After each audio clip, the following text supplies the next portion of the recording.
Hello guys, welcome back to this channel. In this today's tutorial, I'm going to show you how you can get ripped jeans for your male model on Dress to Impress. Okay, let's get into it guys. Here I have joined Dress to Impress, and as you can see, I'm using male model, and I'm going to go to this area to get the jeans. Okay, you need to grab this jean for your model.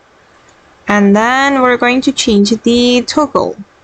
Select toggle here, and then we can choose ripped. Okay, and this is how the ripped jeans looks like. That's so cool, right? Okay guys, and that's all the way to get ripped jeans for male model on Dress to Impress. I hope this tutorial will be useful for you. Thank you so much for watching, and if you found this tutorial useful, don't forget to hit the like button, leave your comments, and also subscribe to this channel. See you in the next video guys.